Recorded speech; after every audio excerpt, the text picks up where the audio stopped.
ഈ ഹജ്ജുമായി ബന്ധപ്പെട്ട് ഒരു ഇന്ത്യൻ മുസൽമാൻ എന്ന നിലയ്ക്ക് തന്നെ അതിനൊരു മറുപടി പറയേണ്ടതുണ്ട്. അതായത് ഈ ഹജ്ജുമായി ബന്ധപ്പെട്ട് ഈ ഇന്ത്യൻ മുസ്ലിങ്ങൾക്ക് വലിയ സൗകര്യം, വലിയ ആനുകൂല്യങ്ങൾ കേന്ദ്ര സർക്കാർ നൽകുന്നുണ്ട്.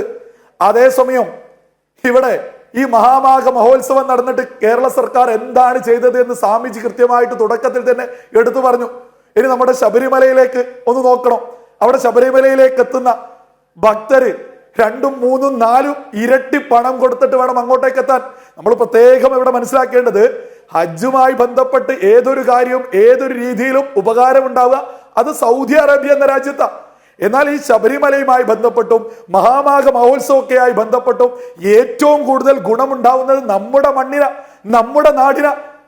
അപ്പോ ഈ ശബരിമലയുമായി ബന്ധപ്പെട്ട് നമ്മുടെ സർക്കാർ ഒരു ആനുകൂല്യമില്ല. അതേസമയം അവിടേക്ക് എത്തുന്ന പണമൊക്കെ ഭക്തർക്ക് വേണ്ടിയിട്ടാണോ? പമ്പയ്ക്ക് എന്താണ് അവസ്ഥ? ഈ പമ്പയ്ക്ക് പറയുന്ന സമയത്ത് അത് ഭക്തരെന്തോ, ഇത് ഭക്തരുടെ പണം വാങ്ങുന്നില്ലേ? അതൊരു നന്ദി കാണിച്ചുകൂടെ കേരള സർക്കാരിന്? നമ്മുടെ കേരളത്തിലെ ഇടതോ വലതോ നമ്മുടെ ദേശീയതക്കൊന്നും ഒരു വിലയും കൽപ്പിക്കുന്നില്ല. നമ്മുടെ സംസ്കാരത്തിനോ പാരമ്പര്യത്തിനോ പൈതൃകത്തിനോ ഒരു തരത്തിലുള്ള വിലയും കൽപ്പിക്കില്ല എന്നുള്ളത് ഈ മഹാമാഘ മഹോത്സവമൊക്കെ നടക്കുന്നത് കാണുന്ന മലയാളികൾ വ്യക്തമായിട്ട് തിരിച്ചറിയുന്നുണ്ട്.